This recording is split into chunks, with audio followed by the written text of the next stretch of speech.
Bonjour et bienvenue dans cette vidéo où on va tenter d'apprendre les termes du SEO en moins de 10 minutes. Cette vidéo servira d'introduction à une future formation qui ne coûtera pas 9 000 €, vous inquiétez pas, mais qui sera disponible sur mes sites, donc Coxelia et Drad, que je vous mettrai en description.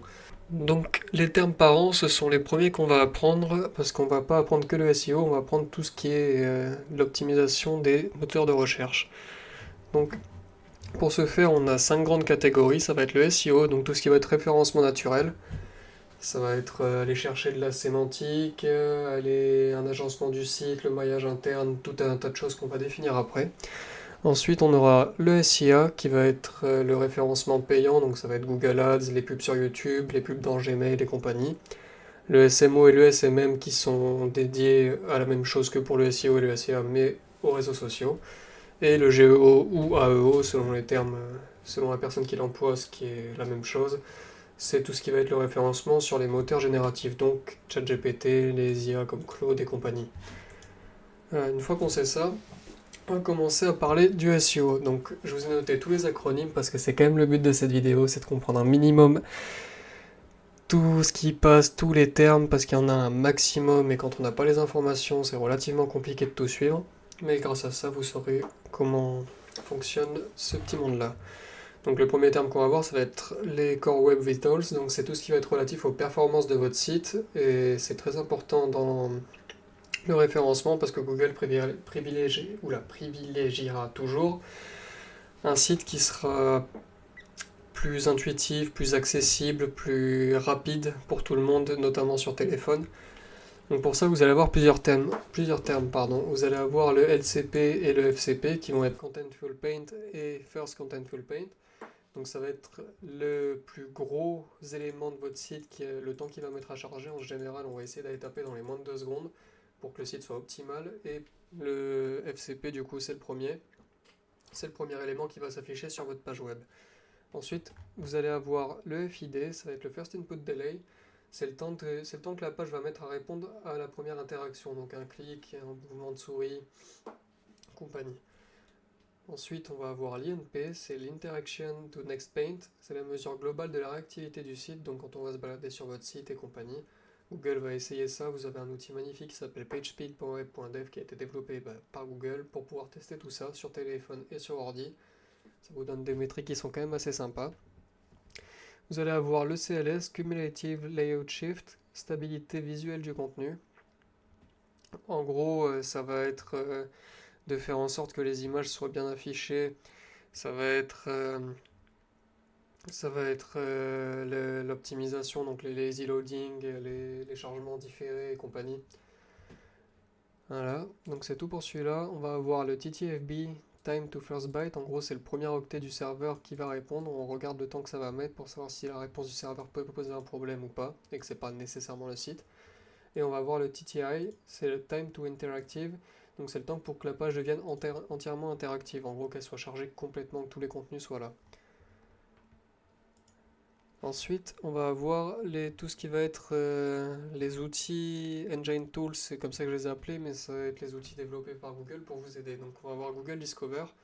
Google Discover, c'est un réseau relativement récent de Google qui va venir présenter des articles, des actualités, selon tout un tas de choses qui vont être mises en place sur votre site. Et ça va être des entités, des mots-clés, tout un tas de choses qu'on verra plus tard dans une formation un peu plus détaillée. Vous allez avoir le GMC, donc c'est le Google Merchant Center, ça c'est pour tous ceux qui font du e-commerce, et du coup qui va être complètement lié au flux RSS. Le flux RSS c'est votre flux de produits, donc pour ceux qui ont déjà fait du PrestaShop, du Shopify et compagnie, vous savez ce que c'est, mais pour ceux qui ne connaissent pas, en gros c'est quand vous allez générer un catalogue de produits, vous allez en même temps générer un flux RSS.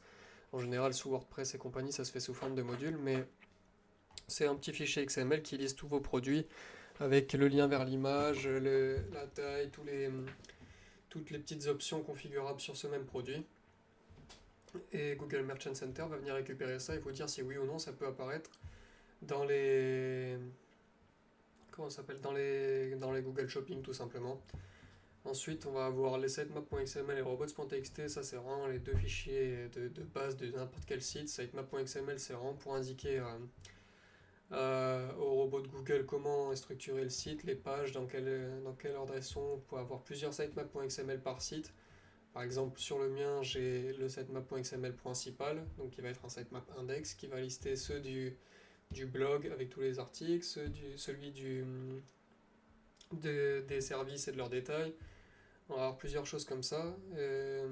Sur le blog, par exemple, ça va être /blog/sitemap.xml. Google va le suivre et va regarder tous les liens. Ça lui évitera d'avoir à scraper toutes les pages et du coup, vos pages sont indexées plus rapidement en principe.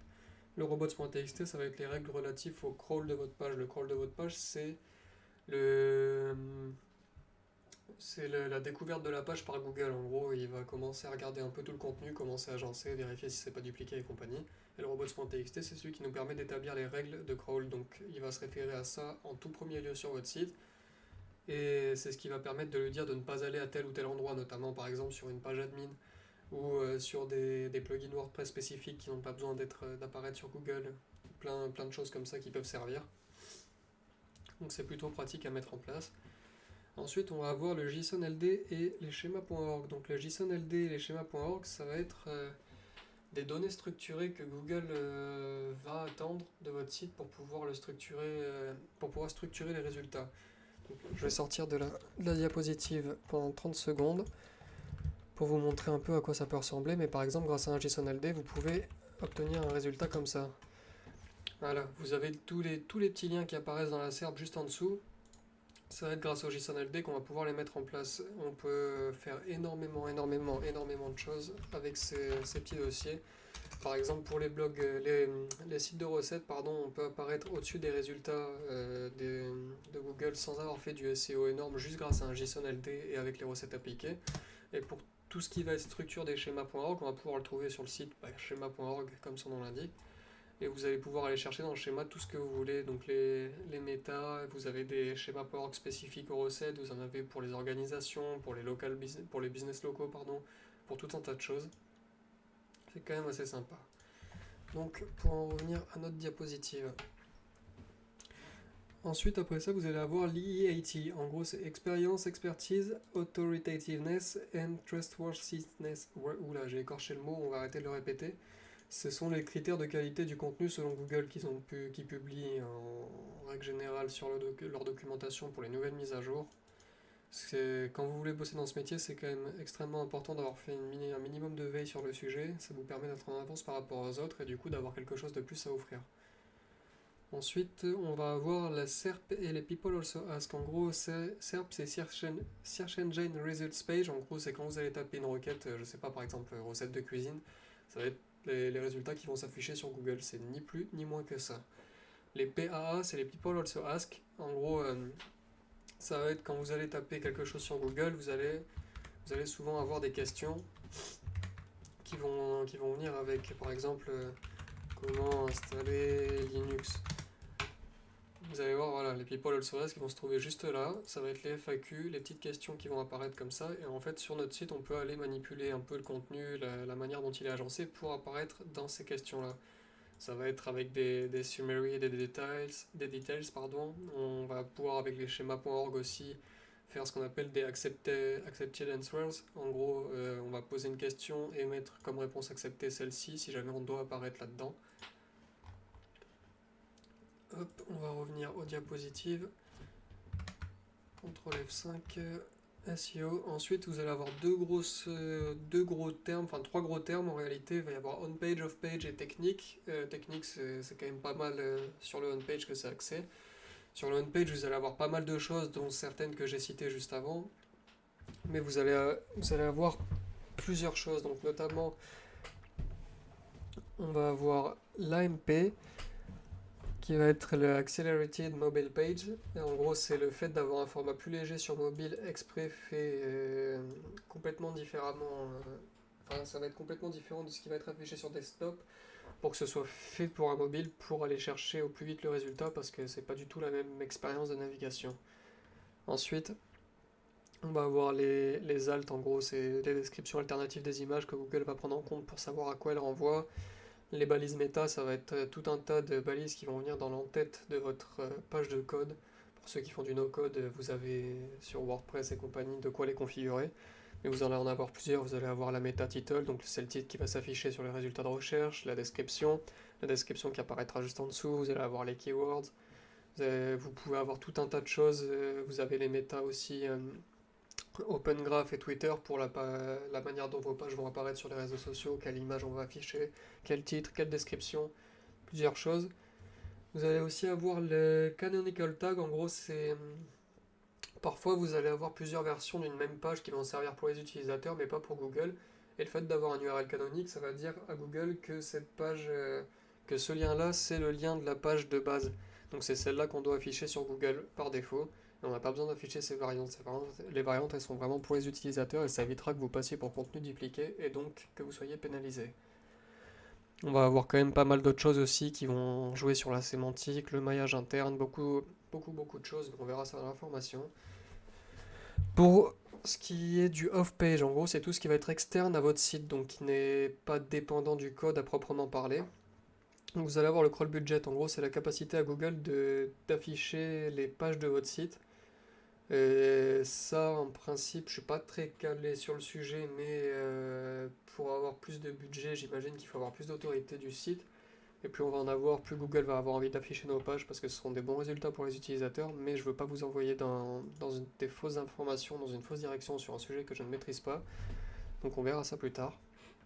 Vous allez avoir le netlinking. Le netlinking, en gros, c'est le fait d'avoir des backlinks, donc des liens externes sur d'autres sites qui vont amener vers le vôtre. Donc par exemple, si BFM TV fait un article sur vous avec un lien vers votre site, bah ça c'est un backlink. Et il y a tout un business qui se fait autour de ça vous pouvez en acheter sur des plateformes comme Getfluence, Boosterlink et compagnie. Il y a aussi Linkavista qui est pas mal en ce moment.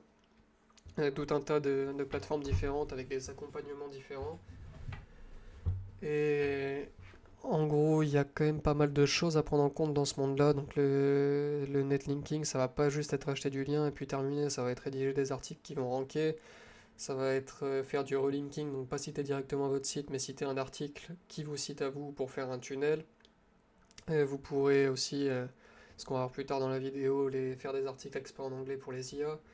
Il y a plusieurs choses à prendre en compte, vraiment pas mal de choses. Et puis le fait d'être cité par des sites dans la même thématique que vous, c'est plus intéressant. Par exemple, je sais pas, il y a moins de personnes qui connaissent Jérôme Powell que Elon Musk, mais si Jérôme Powell vous cite parce que vous avez dit un bon truc sur la finance, ça sera quand même beaucoup mieux pris en compte que si c'était une citation d'Elon Musk. Parce que bah, le mec, c'est sa spécialité, quoi. Donc, bah, si vous êtes un site sur la technologie, vous vendez des prestations, comme quoi vous faites des logiciels et compagnie, ce sera toujours mieux d'être cité par quelqu'un comme, je sais pas, Stack Overflow ou Serverfault que BFM TV, qui n'est pas spécialisé et pas très thématisé vers vous.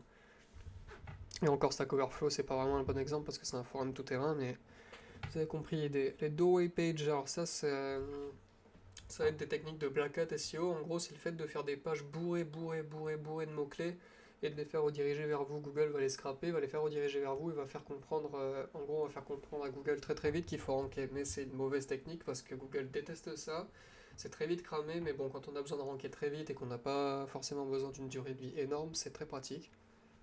Ensuite, on va avoir les pages satellites. Alors les pages satellites, ça va être des pages qu'on va déployer et qui vont être spécifiques pour notre site. On peut avoir comment dire, plusieurs axes pour ça. Ça va peut-être être de les déployer pour aller sécuriser les fautes d'orthographe autour de nous. Par exemple, moi, mon site, c'est Oxelia. J'en ai déployé sur des noms de domaines différents qui s'appellent Oxalia, Oxelia avec un i au lieu du y, compagnie. Ça peut servir pour ça. Ça peut aussi servir pour aller piquer du trafic à la concurrence. Par exemple, si vous vendez des hébergements et que votre site est pas très bon et que vous pouvez pas le modifier parce que c'est un prestataire qui le gère, bah vous allez demander à quelqu'un d'autre de déployer des pages, plusieurs pages qui vont être boostées sous pas des concurrents, mais des lieux touristiques qui sont à fort trafic autour de chez vous. Vous allez mettre une page par ville, vous allez mettre des pages en multilingue, et ça, je vous garantis que ça va vous faire remonter dans les résultats et très vite. Ensuite, vous allez avoir un PBN. Alors ça, c'est je dirais que c'est du grey hat SEO parce que si c'est bien géré, ça peut amener à de belles choses. Si c'est mal géré, par contre, ça peut vous pénaliser. PBN, c'est un Private Blog Network. En gros, c'est un réseau de blogs privés. C'est ce qui va vous servir à monter pas mal sur des liens thématisés ou dans la vente de liens pour ceux qui en font. Et ça peut être utile pour tout un tas de choses parce que les blogs sont des sites qui par défaut font beaucoup de pages quand c'est bien géré et qui peuvent amener à être rankés sur différents résultats. Après, il faut faire attention à ça parce que quand on prend des blogs thématisés, notamment dans la médecine par exemple, il y a l'ordre des médecins qui se réunit tous les ans pour regarder les sites qui rankent un petit peu en SEO sur ces domaines-là et qui vous envoie une amende très salée si jamais vous rankez plus haut que les autres et que vous n'êtes pas médecin à proprement parler, bien que vous ayez quelque chose d'intéressant à dire, mais même sur les médecines alternatives, donc ça va considérer le magnétisme, la psychologie, tout ce que vous voulez. L'ostéopathie aussi. Donc voilà, à éviter quand même certaines choses. Ensuite, on va aller voir ce qui va être le SEA, donc les Search Engine Advertising. En gros, c'est tout ce qui va être le référencement payant, donc les pubs faites par Google. Pour ça, vous allez avoir plusieurs réseaux de recherche. En fait, quand vous allez lancer une campagne, c'est ce que vous voyez quand vous faites une recherche et que vous voyez un lien sponsorisé, ben, c'est un lien qui a payé un référencement à Google. Et vous allez avoir plusieurs réseaux pour commencer votre campagne. Alors vous allez avoir le réseau de recherche, donc c'est tout ce qui va être Google tout simplement. Vous allez aller vous positionner sur des mots-clés. Par exemple, moi, je prends mon exemple, ça va être création de site internet, ça va m'intéresser. Création de site web sur Bordeaux, ça va m'intéresser parce que c'est ma zone locale. Donc je vais aller payer. Je vais aller fixer un budget à Google, je vais lui dire je veux sortir sur ça, et puis je vais être en concurrence avec d'autres personnes qui font du SEA. Et puis après, c'est un système d'enchères qui est un peu plus géré par Google que par vous. Après, je ne suis pas spécialisé dans ce monde-là, c'est pas mon truc, mais en gros, voilà. C'est un peu près comme ça que ça marche. Vous allez avoir le réseau display ensuite. Donc le réseau display, c'est ce qui va être YouTube, la partie vidéo où on peut afficher des images. Vous allez avoir le réseau de shopping, donc c'est ce qui est lié au Google Merchant Center pour faire sortir vos produits un peu plus rapidement que les autres.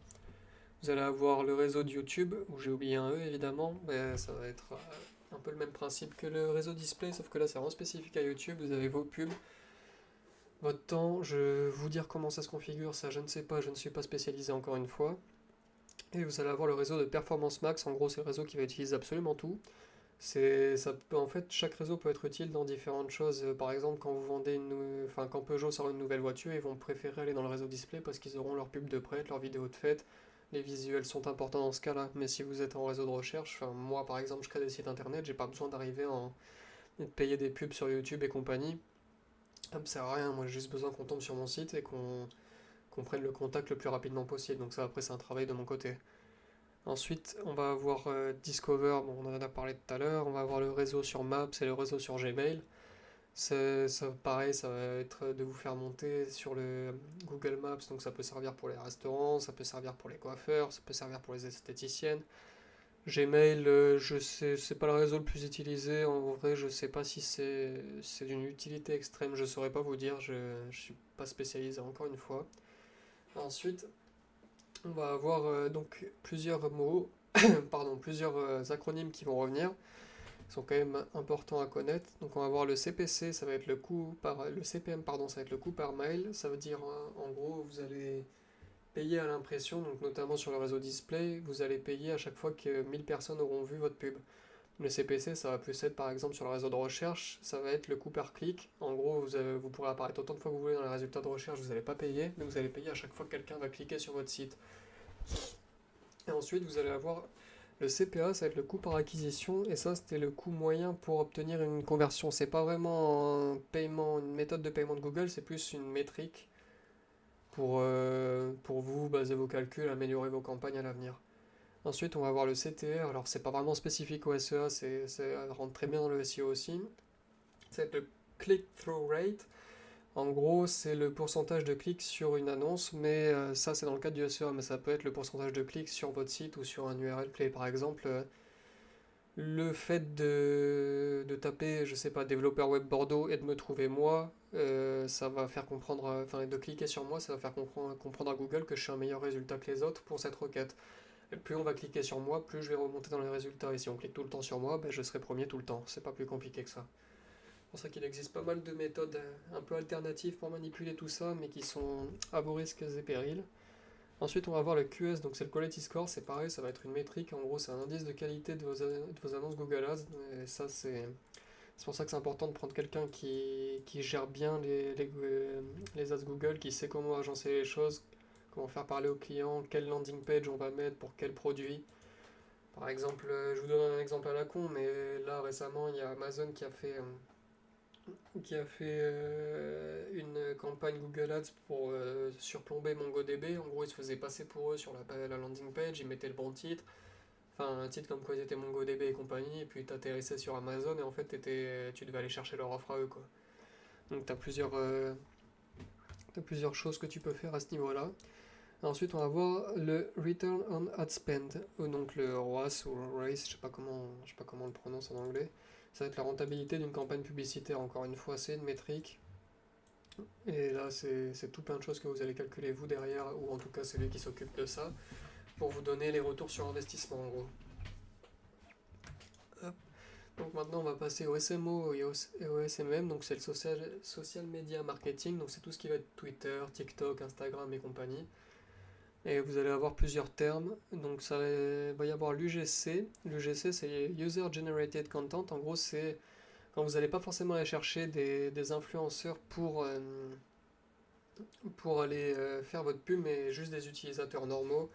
Dire qu'ils ont utilisé votre outil, que ça a bien marché. Et va y avoir plusieurs techniques comme ça. Sur TikTok ça marche très bien, sur Twitter aussi. Facebook et Instagram je maîtrise moins donc je sais pas. Vous allez pouvoir aller aussi aller chercher du GC, mais version influenceur. Du coup, j'ai pas le terme exact, mais là, ça va être vraiment de la pub. Vous allez payer, je sais pas, quelqu'un des Marseillais ou quelqu'un de votre niche. Ça peut, en fonction de votre but derrière, ça peut être plus intéressant de prendre quelqu'un qui a moins d'abonnés, mais plus dans votre niche, vous ferez les bonnes vues.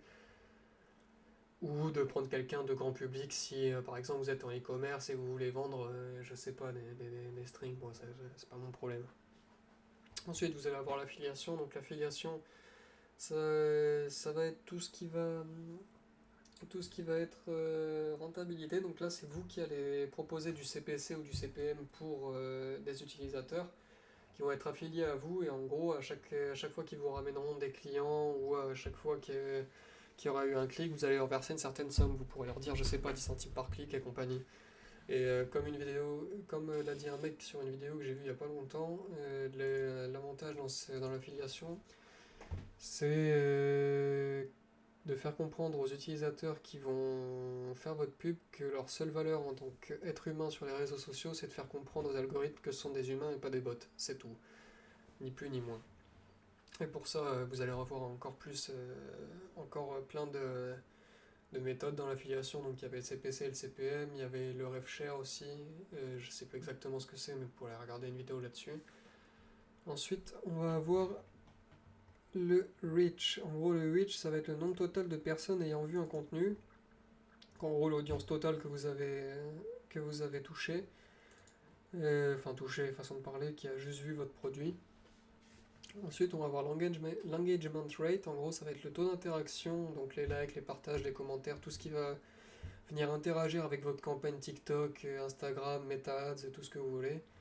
Ensuite, on va avoir deux autres termes, ça va être le CPV et le CPE, donc ça va être le cost per view, en gros le coût par vue d'une vidéo. Donc sur TikTok, si vous avez fait une vidéo promotionnelle, vous allez payer au nombre de vues par cette vidéo ou à l'engagement, donc le CPE, ça c'est le CPE. Euh, c'est le coût par interaction, donc quelqu'un qui aura cliqué sur votre pub, qui aura dirigé vers votre site. Ça va être plusieurs choses. Il y a encore pas mal de choses à voir sur le SMO et le SMM, mais je ne suis pas spécialisé là-dedans, c'est pas mon truc les réseaux sociaux. Ensuite, on va avoir tout ce qui va être relatif au tracking, ce qui est hyper important dans le SEO, le SEA, tout ce que vous voulez, c'est d'avoir des métriques, de savoir ce que vous avez fait, comment vous l'avez fait, parce qu'on peut pas s'emmerder à aller regarder toute la journée ce qu'on a fait, c'est déjà assez compliqué à lire les métriques parce qu'il y en a beaucoup. Alors si en plus on doit s'emmerder à les faire de tête à chaque fois, c'est quand même relativement chiant. Et pour ça, vous allez avoir plusieurs outils. Donc, soit vous pouvez les faire sur mesure si vous êtes un peu codeur, soit vous allez avoir Google Analytics 4, donc GA4, et la Google Search Console, pardon, qui vont permettre de savoir tout un tas de choses, donc sur quelle requête vous êtes sorti, qui est venu depuis quel site, qui est parti sur quel site après avoir visité votre site, quel a été le comportement, sur quoi ils ont bloqué, sur quoi qu'est-ce qu'ils ont aimé pour améliorer votre site en permanence, c'est hyper important, notamment dans l'e-commerce. Ensuite, on va avoir l'UTM. En gros, UTM, c'est ce que vous allez voir par exemple quand vous demandez à ChatGPT qui vous renvoie des liens, vous allez cliquer dessus, vous verrez que dans le lien, il y aura un point d'interrogation UTM source et la source ChatGPT. Et ça veut dire en gros Urshin Tracking Module. En gros, c'est les paramètres ajoutés au lien pour identifier les sources de trafic. C'est justement ça qui va vous permettre de savoir depuis quel endroit est venu le trafic. Donc, ça va être utile pour savoir si vous avez été cité par une IA. Ça va être utile pour savoir si on vous a trouvé depuis votre page de Google Ads ou depuis un backlink, enfin bref. Vous pouvez faire tout un tas de choses grâce à ça. Et les KPI, alors les KPI, c'est pour faire des petits dashboards qui sont sympas. Et vous allez avoir plusieurs indicateurs. Ah oui, j'ai oublié de parler des outils, pardon, de métriques. Alors on va en avoir plusieurs dans le SEO qui vont tous avoir leur spécificité. On va avoir SEMrush qui a une interface super belle, assez intuitive et facile à comprendre.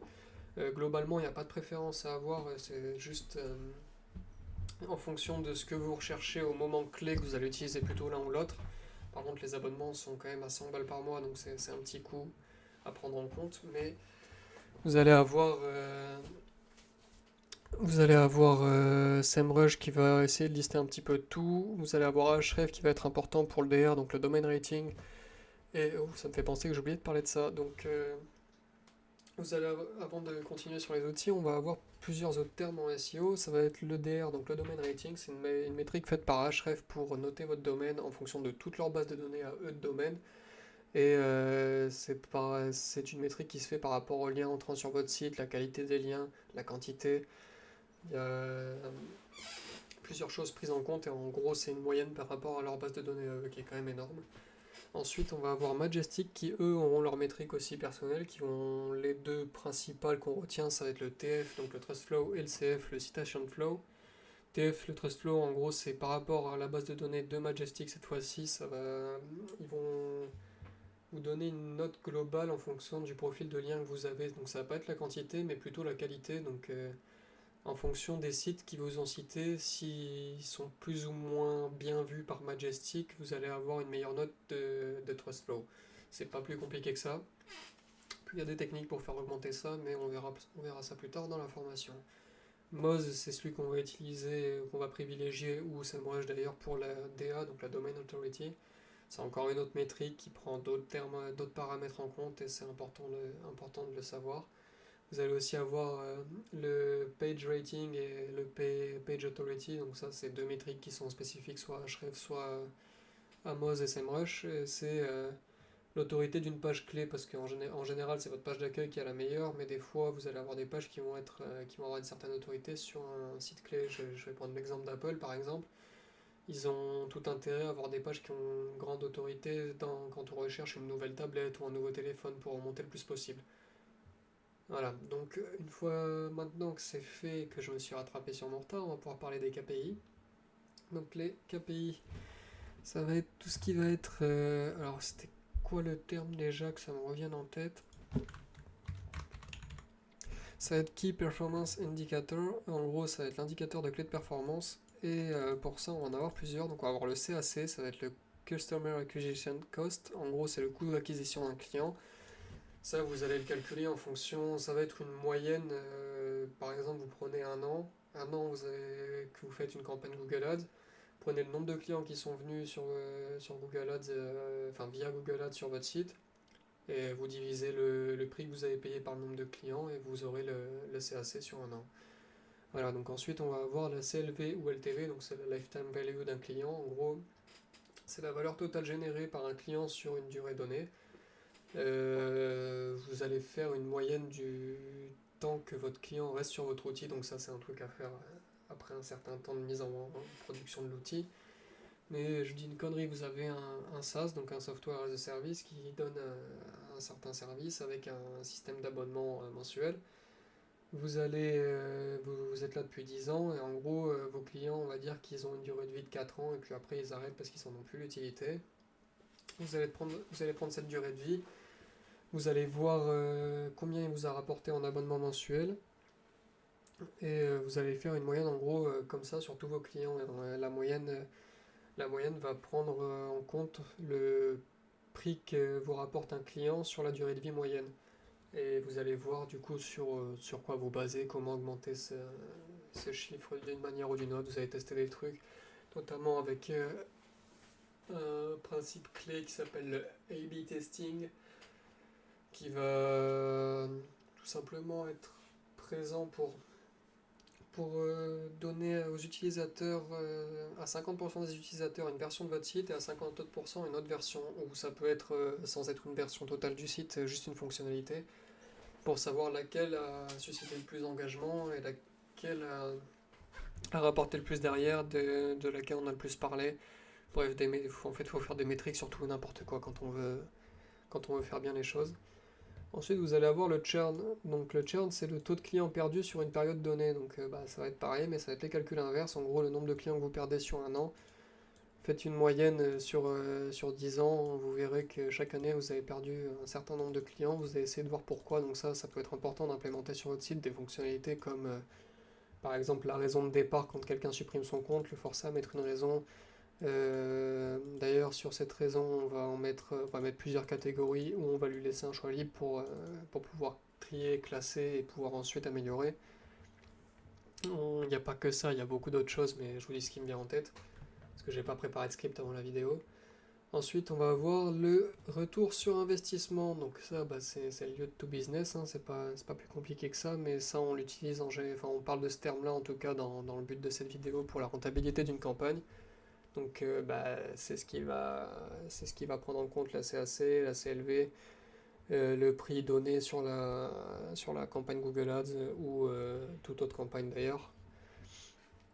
Ensuite, on va voir le conversion rate. En gros, c'est le pourcentage de visiteurs qui réalisent une action.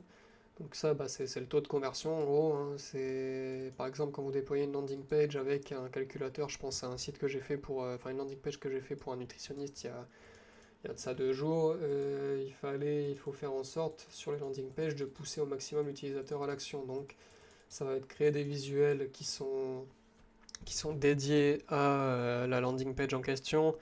Ça va être lui faire comprendre pourquoi il aurait c'est une nécessité pour lui et en gros créer le besoin.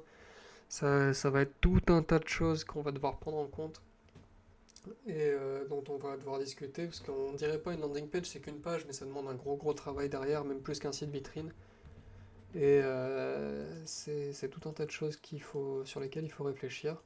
Enfin, bref, je sais pas, c'est pas le but de cette vidéo donc je vais pas tout vous détailler non plus. Et ensuite, en dernier lieu, on va avoir le bounce rate. En gros, le bounce rate, c'est le pourcentage de visiteurs qui quittent sans interaction. Donc ça, c'est le total inverse du taux de conversion. Et le but, ça va être d'amener le taux de conversion à être plus gros que le bounce rate et d'essayer de réduire le bounce rate au maximum à zéro. Et vous verrez, notamment grâce à du A/B testing, les améliorations que vous pouvez faire. Donc, en dernier lieu, on va parler du GEO ou AEO. C'est tout ce qui va être relatif au référencement par les intelligences artificielles. Donc ça, c'est encore tout bébé, c'est nouveau. Et les intelligences artificielles changent tous les 4 matins aussi, donc c'est pas les mêmes algos de recherche, donc il faut faire quand même pas mal de choses différentes. Excusez-moi, je bois un boulot.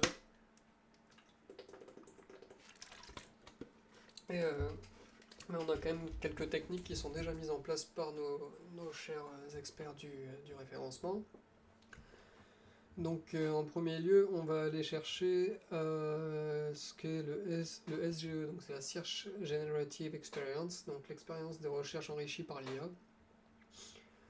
Et en gros, c'est juste le terme bateau pour définir le fait que vous passiez plutôt par ChatGPT que par Google pour faire une recherche. Comme ça, vous avez un langage plus naturel, un résultat qui vous convient, et le but des IA, ça va être de vous proposer le meilleur résultat. Et nous, notre but à nous, en SEO, enfin en GEO ou AE, ça va être d'être ce meilleur résultat qu'elle va proposer. Et pour ça, on va avoir plusieurs techniques. Ça va être notamment d'aller faire du backlinking, enfin du netlinking et du relinking comme écrit dans la diapo. D'aller chercher à faire des articles anglais parce qu'ils sont beaucoup plus privilégiés par ChatGPT notamment et par d'autres moteurs de recherche parce que c'est le langage pseudo-universel, en tout cas en Occident et en Afrique et en Amérique aussi. Et ça va être le relinking, pour vous expliquer ce que c'est en gros quand vous achetez un backlink comme je vous l'ai expliqué tout à l'heure. Mais ce backlink, au lieu de le faire rediriger vers votre site directement ou une page de votre site, vous allez le faire rediriger vers une page d'un backlink que vous avez acheté qui lui redirige vers votre site. C'est pour faire un tunnel en gros. Et plus vous allez faire de tunnels comme ça, plus vous allez tisser votre toile d'araignée et plus l'IA va venir suivre ça pour aller à la source directement et vous proposer ce qu'elle considère comme être le meilleur résultat. C'est une technique comme une autre, encore une fois, il faut gérer d'une certaine manière. Il y a plusieurs choses à prendre en compte, surtout que l'IA, comme Google maintenant, prend en compte l'entity SEO, c'est ce qui est marqué en dernier. Je ne fais pas du tout dans l'ordre là pour cette dernière partie, mais c'est pour une question de fluidité. Et en gros, si vous voulez, avant Google prenait en compte que les mots-clés. Donc en gros, avant vous faisiez un article, vous mettiez cherche voiture, enfin vend voiture Clio 4 rouge, vous aviez beaucoup plus de chances de ranker que maintenant. Parce que maintenant, en fait, Google prend aussi en compte les entités, donc ça va être les entités au lieu des mots-clés. Enfin, en plus des mots-clés, ça va être les détails. Donc, c'est un peu comme les adjectifs en grammaire, si vous voulez. Ça va être Tesla, je vends une voiture, je sais pas, Tesla, rouge. Mais avant, Tesla n'était pas pris en compte. Là, Google prenait en compte que vend voiture, rouge. Et là, vous allez avoir Tesla, donc vous pourrez avoir une personnalité aussi Elon Musk, vous pourrez faire une page détaillée sur ça et aller chercher à mettre en gras les mots qui sont importants pour que Google les prenne en compte plus rapidement et aussi pour la lisibilité utilisateur, parce que ça aussi c'est une petite technique SEO et psychologique. C'est vrai que si vous faites un article où vous mettez en gras les deux premières lettres de chaque mot, la lisibilité se fera à 200 à l'heure, parce qu'en fait le cerveau n'a besoin de prendre en compte que les deux premières lettres d'un mot pour capter quel mot c'est, en tout cas quand il l'a dans son vocabulaire. Vous pourrez voir des vidéos sur TikTok sur ça, il y en a quand même pas mal. Ensuite, on va avoir quoi? De quoi j'ai pas parlé? Ouais, du RAG, donc ça va être le Retrieval Augmented Generation. En gros, c'est la technique utilisée par les moteurs IA pour générer des réponses à partir de données fiables. Nous, encore une fois, notre but, ça va être d'être ces données fiables, donc par du relinking, par une sémantique, par la prise en compte des bonnes entités et des bons mots-clés, par les citations via les bonnes personnes. Par exemple, sur un problème sur la tech, l'IA va aller solliciter plus souvent Stack Overflow et Server Fault que votre petit blog que vous avez sorti il y a un mois et qui globalement ne fait pas encore de trafic, quoi. Ça va être pareil dans tous les domaines, c'est pas très compliqué. Ensuite, on va avoir les FAQ schémas et les how-to. En gros, ça va être pour tout ce qui va être tutoriel ou questions-réponses sur les sites. C'est pas utile que pour apparaître dans les People Also Ask, maintenant c'est utile pour ChatGPT et compagnie. Et c'est à ça qu'il va se référer quand ça ne sera pas dans son modèle de données ou quand vous l'aurez spécifié de rechercher. Je parle de ChatGPT, mais c'est valable pour tous les autres moteurs de recherche. Il va se référer à ces petits schémas-là et va les suivre au même titre que Google, en fait. C'est pas plus compliqué que ça. Sauf qu'on rajoutera la SGE derrière, donc la Generative Experience, pour avoir un résultat plus humanoïde, on va dire. Ensuite, conversational SEO, je sais pas pourquoi j'ai mis dedans, parce que ça c'est l'adaptation du contenu pour répondre à des requêtes en langage naturel, donc ça c'est vraiment spécifique aux IA, c'est leur manière à elles de vous apporter le résultat derrière. C'est pas particulièrement vous ou votre faute ou n'importe quoi sur lequel vous puissiez agir. Donc voilà, sur ce, on va clôturer cette vidéo. J'espère qu'elle a duré moins de 10 minutes comme prévu, sinon on va couper au montage. Et je vous souhaite une bonne soirée. N'hésitez pas à vous abonner, à liker et à aller visiter les sites en question. Si vous avez besoin de prestations, on est toujours présent.